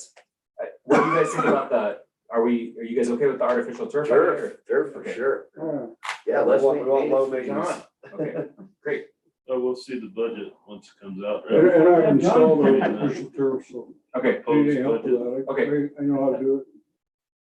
all right, well, we'll get this moving and We'll come back with a final proposal for Yeah. council's approval. Way cool. Excellent. Good work. Yeah. thank you. Yeah, with artificial turf, that $3,000 per quart, that would have been with natural grass, I'm assuming. Yeah, it depends on the concrete work is why. So I Uh, wasn't 100% sure exactly what our square footage was, depending on if we put those paths in or, you know, if we just build boxes or whatever, so. Okay. All right, project updates. everybody kind of took a look at that. Andy, you have any highlights for us? Sure, just some highlights. The first section of the project updates, we do this once a year at least, just to give you an idea of, mid-year, kind of where things are. The first section deals with, just lists the projects that have been completed in recent years. So I won't spend much time on that. You can look at that at your leisure. The next section is projects in progress. I think was that the second or third page? We've got our wastewater treatment plant upgrades and expansion, and that's scheduled to be completed in October of this year. Public Works Department relocating Public Works from the west end down adjacent to the wastewater treatment plant. And we'll be putting out the bid phase 1 or project 1 for the public works facility, new public works facility, and that'll be the site work, some of the outbuildings. And then we will be doing a project 2, and we'll be asking DOLA for some more funding. The mayor will be helping us with his pitch for that. That will be for the building. So that would be next year. So this year we want to get the site work done. Next year we'd like to get the building constructed and get completed. Police department, once the Clear Creek Fire Authority moves to its new building across 70 on 103 there, that'll vacate their current quarters, which is a city-owned building. And the idea is to refurbish that building into a police department, bring the police department back downtown. Several of those bays the idea would be that several of those bays would be reconfigured into offices at street level. And then there will still be a couple bays that could be used for keeping vehicles inside, maybe the street sweeper, which is used mainly downtown. Downtown parking deck, we've talked a little bit about that, one of our big projects. Virginia Canyon Mountain Park, the deadline for bids on the first trail from top to bottom and that first peak, they were due today, so we'll be looking at any proposals that came in tomorrow. And bringing that back to council. Yes. Backing up to the police station and fire authority, is that budgeted already? That For those no grants, we're doing that out of pocket, is that? I did put some possible funding sources there, either DOLA, of course, our city's improvement fund. I don't see that being a real costly project. It mainly be, building out a couple bays. For So is offices. the fire authority building the one up 103, is that where that's going? Yes. So that's out of their pocket, right? Correct. And then We acquired the police station land, we acquired the land. for we that. own right now. So we'll be doing the reconstruction for the police department. Correct. So we should be able to find the funding for that. We should put it into our budget this Yeah. next go Okay, around. I just wondered Yeah, we about the also own the funding. land under where the fire department. I'm sorry? We also own the land, as it turns out, underneath where the firehouse will be up. on 103, Oh, that's our property. And what's underneath the ambulance barn too is ours. You recall that story? A slick move. Never mind. So Scott, I see, given the fire authority's timeframe or likely timeframe, I think we could get into design next year. So we probably budget for design for this rehab of the fire station into a police department, and then the following year construction. So that's the thinking right now. City Hall restrooms renovations, the design has been done for that. We'd like to get that project done maybe this fall. Rehabbing the windows up here on this level. We did the downstairs windows a couple of years ago, but these are all, part of the historic part of the building. We need to get these windows rehabbed. They're in pretty rough shape, inside and out. And the exterior of the building needs some work here. Downtown improvements master plan, of course, that's underway. And affordable housing project, that's completed. Westbound peak period shoulder lane, that's a CDOT project, that's nearly completed. Clear Creek Greenway, from the roundabout to the I-70 underpass where the RV storage lot is. They're having a pre-construction meeting, CDOT, on Wednesday. And that construction will be starting here in the next few weeks.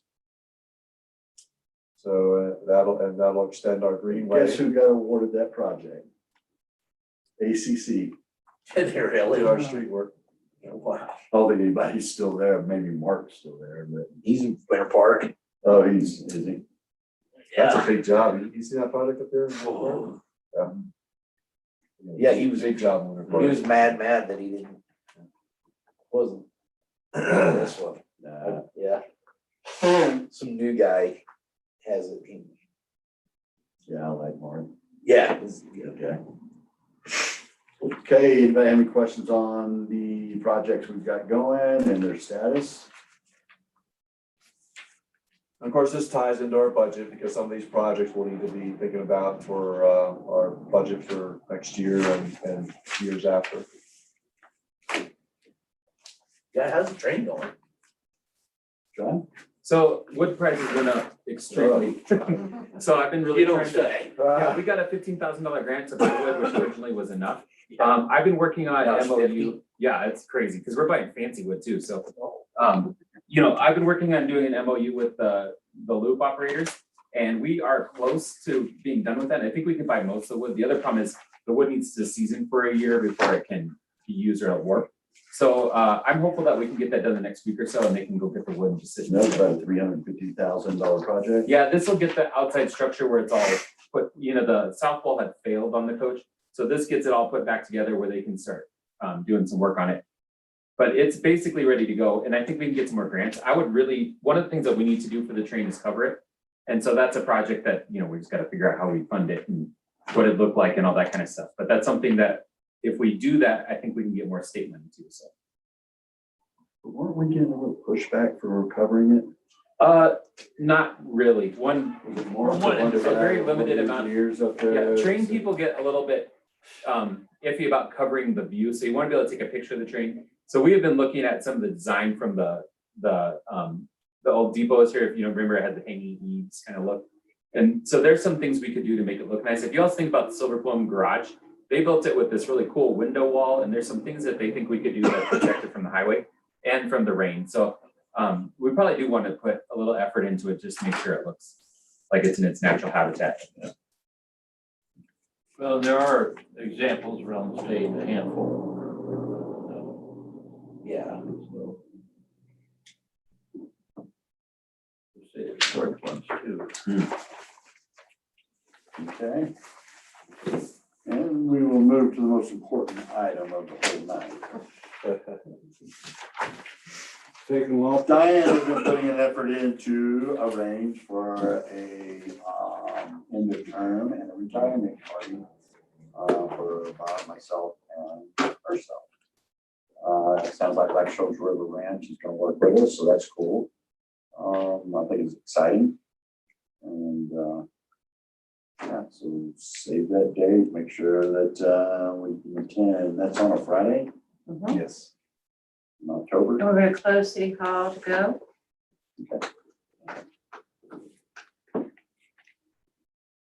Actually, Wonder's been working on this.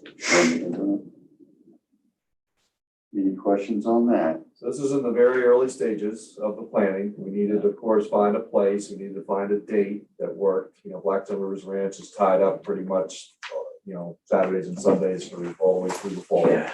So we wanted to try to nail down a date. Wanted to get this to you early to make sure the state works, make sure you are okay with the high level plans here. A lot of details have to be worked out.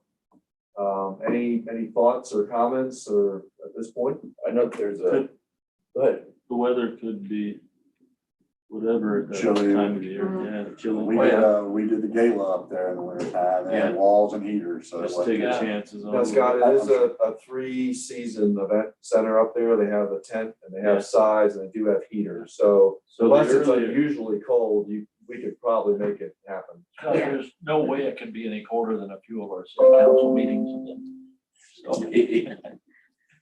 There's you mentioned Bojo's having the, the food truck. There's a really, really cool place out of Golden that they do a wood-fired, they have a huge trailer and do wood-fired pizzas in them. Oh, really? Yeah, Really? yeah, we found them over in Evergreen a couple weekends ago. And I have some cards. I'll give it to you. Please do. Give it to him. Yeah, but awesome, really cool people. They were doing a huge wedding. So they were throwing down some pizza, but it's all wood fired too, so kind of like Woody's down in Golden. Right. But yeah, I've seen more I know that, well, you know, I know that Square Peg Catering too, has a big gas grill, they do fajitas, they do, what is it, Phillies, they do Phillies, so they're capable of doing. is that assist? Okay. How many people can they? And actually, you know, we're gonna have live music, that's right, No, I'm working it out with Jason Siegel. yeah, okay? How many I wanna people see all can y'all they take dance there? to rapid grass They music. can take like 250. And it's just open invitation or? Well, yes, we Yes. were thinking we would like each of the honorees to come up with their own list, and we would have a list, but then I think it would also be open to the public as well. So we're not trying to exclude anybody, but there No. are certain people That could. that should grow be to a invited, yeah. Pretty big. If we're not back in a mask mandate and no gathering. Yeah. Like, so, you know. Right. It's always a possibility. Now, one thing we will need to come back to council on is nailing down the food and how that's gonna be handled, because the food trucks, a little bit of investigation we've done on food trucks, wonders, that's great initial work, is at least a couple we found, they're gonna require a minimum. So they're gonna say X number, you gotta assure me X number of people, otherwise it's not worth their time to come out. So there'll be a deposit of some sort. So once we nail that down, we'll come back with a recommendation on the food trucks. We may need to advance some money and assure that we have, 2 I'd food like to trucks. see what Sharon can come up with. She catered the birthday party for Dana and did a good job. And Who's Sharon? what? Who was that? Sharon was this. Is that Square Peg? and these guys are, And then the cost per ticket. And they're locals and. yep, We have to figure that out, will it be a per fee ticket, and how do we wanna handle that? I mean, there are some things being donated. Open bar? Well, maybe, I don't know. Well, maybe we'll have tickets. Rationed tickets. Should we just make this our Christmas party too? Or we do this and then 2 months later, a month and a half later, do our Christmas party? We're gonna be I'm gone. okay You with won't be more here. than one party. I'm okay with more than one party. Well, the council doesn't take over until the first of the year. Yeah, that's right. That is a thought, I mean, we do have some Are you money. counting that in? Yep. No, you don't, you're not gonna be here after. the No, first of you're the year. not, that's right. We did include her in that. What, until the first of the year? Yeah, November 2nd, right? boy. Let's do it, yeah, retirement date. So we just wanted to bring this to you to get your thoughts, get you thinking about it. We're welcome to any and all ideas. It's very early. This is a time to be thinking about, we want it to be fun. That's why we want to have the games in the afternoon, then have dinner, then have some music, maybe some dancing. Let us know this is just let us know what your ideas are, but we need to I probably promise nail you I that. will cut the rug, okay? Since I didn't do it at the Fourth of July party. All right. They don't have a full kitchen up there at Blackstone Urban's Ranch. They just have what's called a prep kitchen. So they're really not, they're set up to have caterers come in with food that's mostly prepared. And we just thought it might be simpler to have 1 or 2 food trucks there of our choice and have them, and everything self-contained. Not having to deal with catering. Any other thoughts or ideas at this point? Mark your calendar, I guess that's the most important thing. Mine's already marked. All right. Yeah. All right. Okay, we have nothing else, council, for tonight?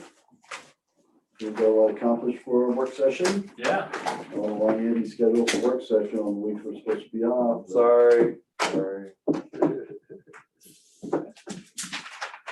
And then next week, we'll have an executive session at 5:30. So, so we'll do the packets and times on that. And that'll probably be the whole time. One last thing. So we have our recovery task force meeting every other Monday. And from what we're hearing from our public health director, things are going south. I mean, the cases are just ramping up some I was listening to on was there are, like in Florida, they have more cases, double the cases they have now, and they did it any time through the pandemic. And he's asking, there's no mask mandate by the governor or the county at this point. But he is highly suggesting for us to start putting masks back on. How would is everybody okay with us wearing masks during our meetings? And we may have to go back to not let the public come in. I want to protect everybody. Let's just do Zoom then again. Or we can go back to Zoom. I'm good either way. At least Scott can just wear his underwear. Yeah. Gotta wear a Dress shirt, from though. Stove. Gotta wear a shirt. That's all you gotta do. I saved half my wardrobe budget this last year. Okay, meetings in person. So let's No, think about we that. gotta- I'm good either way. I really wanted to try to get back to some normalcy, but like it goes on the door, Diane's put a sign up that says masks required. And So we really just have county's to going watch the everybody numbers who's vaccinated, all the county employees have to wear a mask.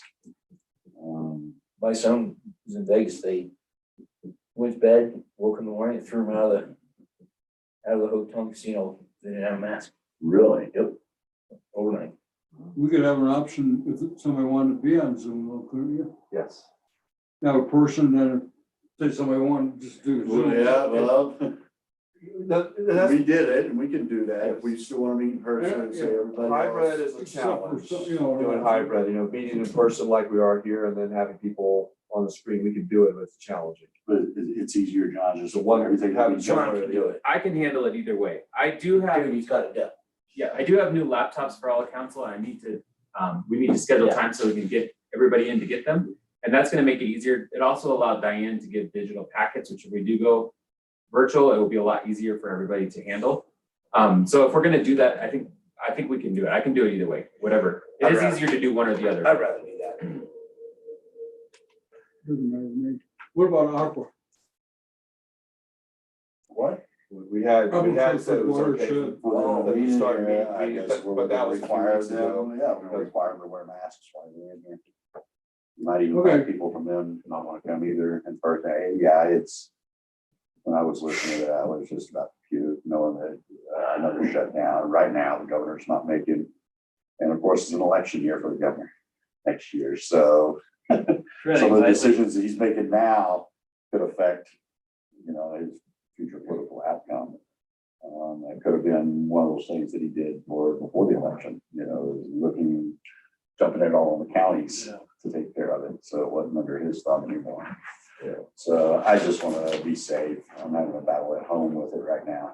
Oh, well. Because But which way are you leaning? I'm neutral. It sounds like most of us are pretty flexible. well, I think everybody in here is vaccinated, Right. but I'm hearing that people are getting it even being vaccinated. I mean, there are cases with this Delta variant.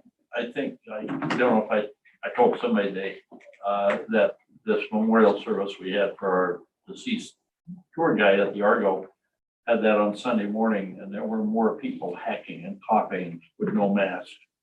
I mean, it made everybody nervous.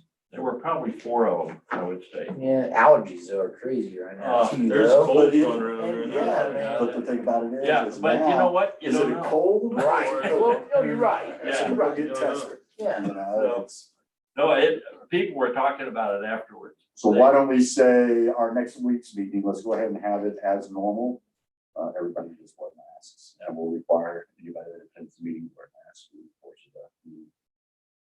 And then we'll make a decision after that if we want to go Zoom, back to Zoom to try to keep everybody safe. Okay. All right, let's get that. Okay. Sounds Thank like you. a good. All right. We'll see where